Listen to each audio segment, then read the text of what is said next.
I went on that trip thinking it was going to be a normal weekend away, just a simple camping cabin tucked back in the woods, nothing too crazy. There were 5 of us in total, all crammed into that old wooden cabin with its musty smell and drafty walls. It wasn't one of those modern, fixed-up rentals. It was more like a hunter's lodge that had seen better days. The wood was dark and old. The floors creaked every time someone shifted their weight, and the windows rattled faintly whenever the wind picked up outside. It had 2 sets of bunk beds along the walls and one single bed pushed against the far corner. That single bed was mine. The others had claimed their bunks quickly, and I didn't care much. I was just glad I had a spot that felt slightly separate from the rest of them. The first night went by uneventful. We had eaten, played cards, and sat around the fire until everyone grew tired and turned in. I slept fine, though the thin mattress made my back ache when I woke up the next morning. The second night, though, is when things got strange. I remember waking up at around 5 in the morning. It was still dark inside the cabin, the only bit of light coming from the moon through the small, dirty window near my bed. I didn't wake up to a noise exactly. It was more like a shift in the atmosphere. The air felt heavier, stiller. I blinked a few times, trying to figure out if maybe someone had gotten up to use the bathroom or stoke the fire, but everyone was in their bunks. At first it seemed normal until I started noticing the sounds. One of them was mumbling. At first it was faint, the kind of nonsense you hear people say in dreams, low and broken up. Then, almost as if answering, another voice joined in. It wasn't clear words, it was garbled, but it was directed at the first one. I lay there frozen, staring across the dim cabin as the noise grew. The mumbling turned into grunts and short bursts of half-formed words. Then another person started in, and then the fourth. Before I knew it, all 4 of them were making noises. Not just random sleep noises either, but almost like they were communicating in some primitive, unconscious way. It was surreal to hear. They weren't awake. I could tell by their body language. Their heads shifted slightly on their pillows. Their arms twitched and jerked. One of them actually shook a little, like a tremor running through his body. Their voices overlapped in this strange, unsettling way, rising and falling, low hums mixing with sudden stutters of sound, almost like an argument you couldn't understand. I sat up slowly in my bed, my heart pounding harder than I could control. The wooden boards groaned under my weight, and for a second, I thought one of them might suddenly wake up and turn their head towards me. They didn't. They just kept going, all 4 of them, mumbling and growling at each other like they were caught in some shared dream. The scariest part wasn't the sound itself, but the rhythm of it. It wasn't perfectly in sync, but it was close enough to feel intentional, like a conversation without words. Sometimes one voice would rise, then the others would follow with lower tones, almost responding. At one point, the guy in the top bunk across from me let out this guttural sound, like a deep growl stuck in his throat, and immediately after, the one below him gave a sharp grunt, almost like a reply.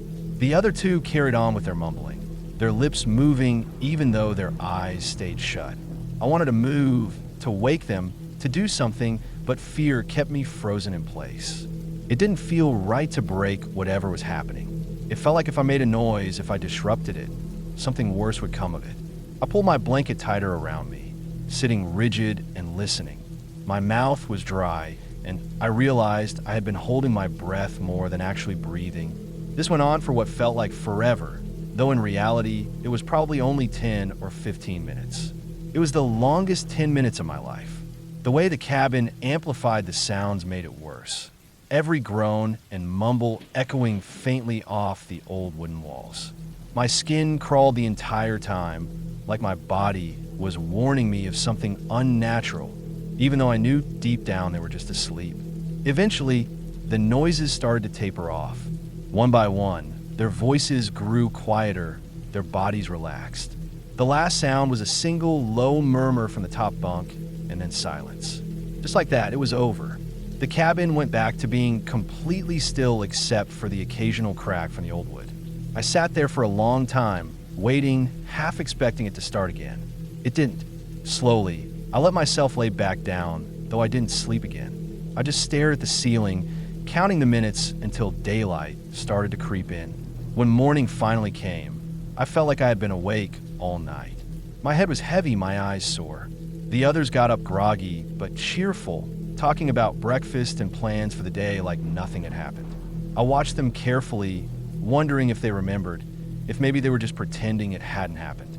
Over the pancakes and coffee, I finally told them what I had seen, what I had heard. They all looked at me with blank expressions. Not defensive, not embarrassed, just blank confusion. None of them had the slightest memory of it. I explained in detail how they had all been making noises at once, how it had sounded like they were answering each other, how one of them even shook violently for a moment. They just laughed it off, saying I must have imagined it, or that maybe one of them started sleep talking and I half dreamed the rest. But I knew what I saw. I had been wide awake, staring at them, hearing it. All four of them, at the same time. The more I thought about it, the more I realized the most likely explanation was that one person started and the sound somehow triggered the others in their sleep. Like a chain reaction, people can be suggestible even when dreaming. Maybe their brains picked it up and ran with it. That's what made the most sense, but it still didn't sit right with me. The way it happened, the rhythm of it, how it felt coordinated, that part stayed stuck in my head. The rest of the trip was normal. We hiked, fished, cooked, and stayed up late around the fire. No one acted strange. No one said anything unusual. They slept peacefully the following nights, at least as far as I could tell. But I couldn't shake that one morning. Even now, thinking back on it, it makes my chest tighten. I know it wasn't ghosts or anything like that. I know it was just sleep. But being the only one awake, the only one aware, while four people around me were locked into something that felt ancient and primal, it hit a nerve I can't really explain. It was like witnessing a side of human behavior that isn't meant to be observed, something buried deep in the brain that surfaces only when you're unconscious. I try to rationalize it, to accept that it was just a bizarre coincidence of sleep talking overlapping, but the memory won't leave. It's etched in my mind. The moonlight barely lighting the cabin, the shadows on the old wood, the sound of four voices mumbling and grunting in a strange harmony that wasn't quite language, but wasn't random either. I remember sitting there, paralyzed, gripping the blanket, and knowing I was the only conscious person in that room. That feeling is what stuck with me the most.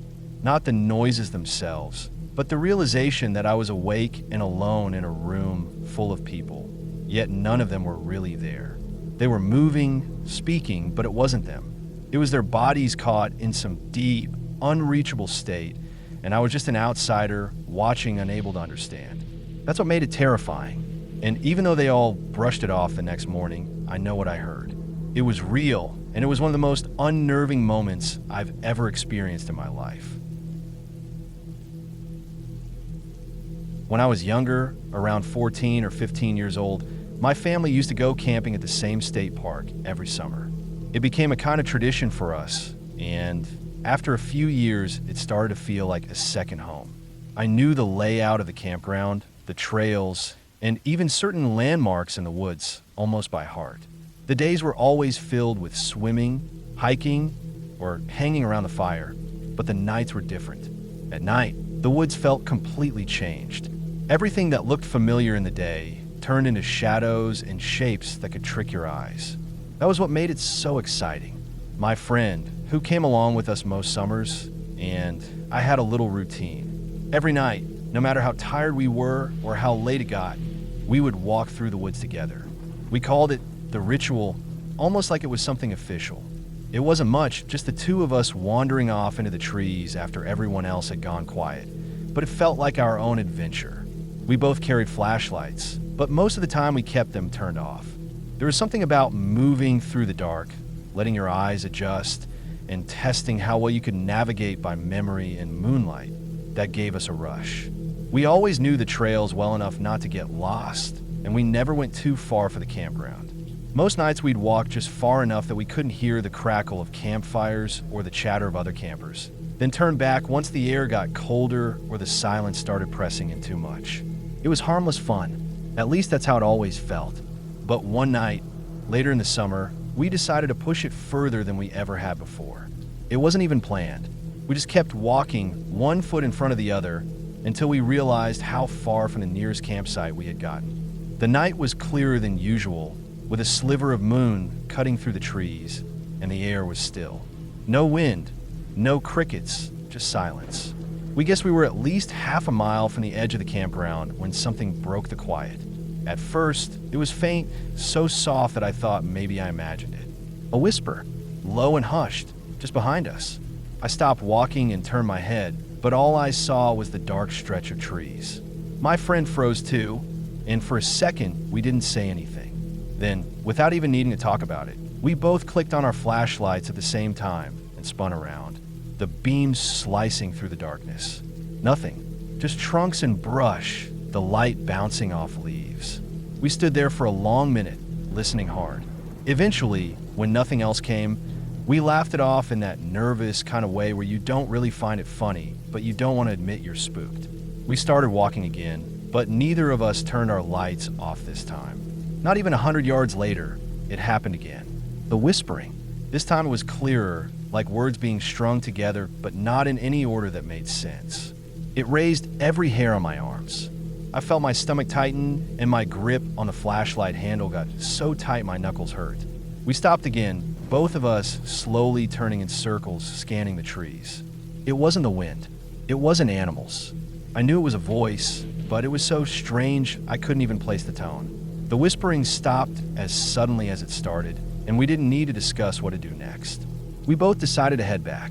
Neither of us said it out loud, but I could tell by the way he kept glancing over his shoulder and walking faster that he was just as freaked out as I was. That's when we saw it. Something moved in the beam of my flashlight. At first I thought it was an animal, maybe a deer or a raccoon, but the shape wasn't right. I lifted my light higher and froze. It was a person, a woman, crawling across the ground on her hands and knees, her hair hanging down in front of her face, her clothes dark and clinging to her body like they were damp or filthy. She was covered in dirt. Her whispering was constant, broken words spilling out of her mouth like she didn't even realize she was saying them. I felt my whole body go cold. My friend and I just stood there, staring, until she suddenly looked up. Her eyes caught the light, and she stopped crawling. Then she pushed herself to her feet in one shaky movement. Her voice changed, louder now, slurred but clearer. She said she was looking for her campsite. It didn't make me feel much better. Something about the way she had been crawling, the dirt smeared across her face, the strange way she had been whispering, it didn't match the simple explanation she gave. But she was standing there now, swaying on her feet, and it was obvious she wasn't some kind of monster or threat. She was just out of place. We didn't know what else to do, so we started walking her back toward the campground. She staggered along, keeping up but barely. I could smell the alcohol before long, sharp and sour on her breath. Her words came out jumbled, sometimes nonsense, sometimes repeated fragments about finding her way back or needing the bathroom. The walk back felt much longer than the walk out. My flashlight beam kept flicking over the trees, half expecting to see something else moving out there. But there was nothing, just the woods. The silence pressed in again, except for her muttering and the crunch of our feet on the dirt path. I noticed her clothes were ripped in places, her knees scraped raw like she had been on the ground for a long time. Her hands were black with soil. It hit me then how easily she could have been left out here all night, maybe even longer if we hadn't decided to wander that far. When we finally stepped back into the glow of the campground lights, everything seemed instantly normal again. Families sat around fires. Kids ran past with glow sticks. The smell of grilled food hung in the air. It was strange how quickly the fear faded in that environment, almost like none of it had happened. We asked around until we found her campsite. Her group was still sitting out, drinking, loud and careless. When we walked her up, none of them seemed particularly concerned that she had been gone for so long. They laughed, pulled her into a chair, and went right back to their night. It was like she had never been missing. But I couldn't shake the thought of what might have happened if we hadn't gone that deep into the woods. She had been crawling in the dirt, whispering like her mind wasn't even clear enough to form real sentences. If we hadn't heard her, if we hadn't stopped, she could have kept wandering aimlessly, maybe even tripped into the creek that cut through the forest, or collapsed somewhere out of sight. Nobody would have noticed until morning, maybe later. That night stuck with me in a way the others never did. Usually our ritual was just a game, a harmless thrill in the dark. But that time it reminded me how quickly things can go wrong, how a person can get swallowed up by the woods and silence and shadows. It wasn't a ghost story, wasn't anything supernatural, but it was real, and because of that it felt even scarier. Every time I think back to that summer, it isn't the fun or the campfires I remember most clearly. It's the sound of that whispering in the dark and the sight of a stranger crawling through the dirt half a mile from safety. Even now, years later, when I walk alone in the woods, I sometimes hear the memory of that whisper. It reminds me that what really lurks out there in the dark isn't monsters or ghosts. It's people, lost or broken, hidden just far enough away that you won't see them until you stumble right into their path. And that, more than anything else, is what still makes me uneasy about the woods at night. I had been working as a safari guide in the Lowveld for years, and I thought I had seen and heard it all. Nights out in the bush came with their fair share of strange noises, sudden rustles, and the occasional roar carrying across the valley, but nothing prepared me for that one night in the dead of winter. The air was cold and dry, with the temperature dropping close to freezing once the sun went down. We had set up camp not far from a riverbed, a spot that gave us some cover, but also kept us close enough to water to watch the wildlife come and go. My buddy and I had pitched our canvas tents side by side, small single-man setups, nothing more than fabric and a thin layer of insulation separating us from the outside world. The day had been long, dusty, and exhausting. We had led a group earlier and then moved camp afterward, so by the time we ate a quick dinner, my body ached from carrying gear and walking in the heat. The bush gets bone-chilling at night, though, and once the fire died down, the cold sank in so sharply it felt like knives against my skin. I crawled into my sleeping bag, pulled it tight around my shoulders, and tried to find warmth. The canvas wall of the tent pressed gently against my back as I curled up, facing inward, my breath fogging in the dim light before I finally blew out my lantern and let darkness swallow everything. At some point in the night, I stirred. Not because of sound at first, but because of sensation. My back felt unusually warm. Not just warm, radiating heat like when you lean against a body. The canvas that had been stiff and cold earlier was suddenly soft against me, cushioned almost, as though it had molded into something alive. I didn't move right away. Half asleep, I thought maybe it was a trick of my tired body, or maybe just the sleeping bag insulating differently. But as the seconds passed, I became aware of the distinct weight pressing from the other side. There was something large lying flush against the tent, its body heat seeping straight through the canvas and into me. At first, I thought maybe one of the camp dogs had wandered over, curled up against my tent to escape the cold. But this was too heavy, too big. The warmth stretched across almost the entire side of the tent where my back was. My pulse picked up.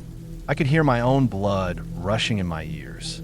Slowly, I tilted my head, straining my ears against the silence. That was when I picked up the faintest sound of breathing. Deep, steady, powerful. It wasn't the quick panting of a dog. It was slower, heavier, each exhale vibrating faintly through the ground. I froze completely. Every nerve in my body screamed at me not to move. The cold of the night seemed to vanish, replaced by a cold of a different kind, a sinking feeling of being utterly vulnerable. There was nothing between me and whatever was outside except a single layer of canvas, not even thick enough to stop a knife, let alone claws or teeth. The animal shifted slightly, pressing more firmly against me, and the tent wall bowed inward. My mind raced through possibilities. Hyena? Leopard? Buffalo?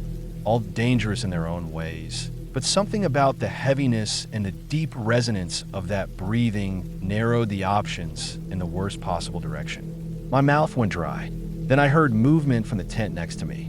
The faint scrape of fabric, the shifting of weight on a sleeping mat. My buddy was awake too. The silence of the bush was so complete that even the smallest noises carried. He didn't say anything loud, but the way his canvas creaked told me he knew something was wrong. I kept my body absolutely still, every muscle tight, my face buried in the sleeping bag, my ears straining for the tiniest clue. The animal outside gave a soft huff, a sound so close it felt like it was blowing directly into my tent. My heart hammered so violently, I thought it might give me away.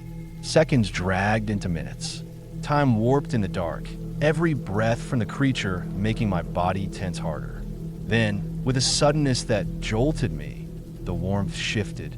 The heavy body pushed away from the canvas, and I heard the muffled thud of paws against the ground. Not the quick, clicking steps of smaller predators, but solid, deliberate, padded steps.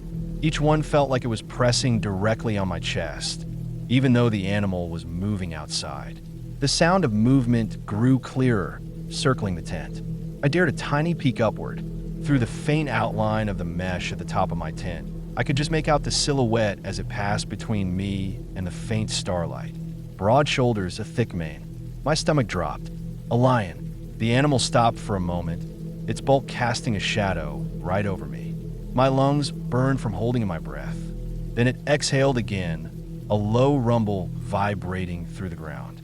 It wasn't a full roar, not even close, but a casual sound, the way a cat might grunt while shifting its position. My whole body stayed rigid. After what felt like an eternity, I heard it move again, padding away with heavy but unhurried steps. Only when the sound faded into the bush did I let myself breathe properly. My muscles shook from the tension. The tent felt colder now that the body heat was gone, the canvas once again stiff and empty behind me. My ears strained for any sign it might come back, but the silence remained. I lay there for hours, eyes wide open in the dark, not daring to move or even unzip the flap to check outside. Sleep was impossible. The adrenaline kept me sharp, every noise magnified tenfold. The distant bark of a jackal, the soft rustle of wind through the grass, even the creak of the tent fabric in the cold breeze, they all made me jump. When the first gray light of dawn finally filtered into the tent, I unzipped the flap with trembling fingers and stepped out, my breath visible in the cold morning air. The ground around my tent told the story clearer than anything else. Massive paw prints pressed into the dirt, circling both our tents, close enough that I could have touched the animal had I reached out during the night. The soil was flattened right where I had felt that warmth, a perfect imprint of where the lion had lain against my tent, using me as a heat source through the canvas wall. My buddy stepped out of his tent almost at the same time. He looked pale, his eyes wide and sunken from a sleepless night. Neither of us said much. We didn't need to. The tracks spoke for themselves. The lion had been right there, sharing the night with us in the closest way possible. Later, as the sun climbed and the chill gave way to warmth, I finally let myself process it. We had spent years in the bush, surrounded by wildlife, respecting it, observing it, teaching others about it. But that night was different. That night reminded me that no matter how much experience I had, no matter how well I thought I understood the animals, the bush was never truly predictable, never truly safe. I had lain inches away from one of the most powerful predators in Africa, separated only by canvas and luck. I learned something important in those dark hours. Out here, you're never really in control. The wild doesn't care about your confidence or your knowledge. It decides when to remind you of your place. That lion didn't attack, didn't even seem aggressive. It simply lay there for warmth, the same way I had crawled into my sleeping bag to escape the cold. To it, I was nothing more than a source of heat behind thin fabric. But to me, it was a reminder written in paw prints and sleepless terror. Survival in the bush is often a matter of chance, and sometimes you only realize how thin that line is when a lion uses you as its pillow.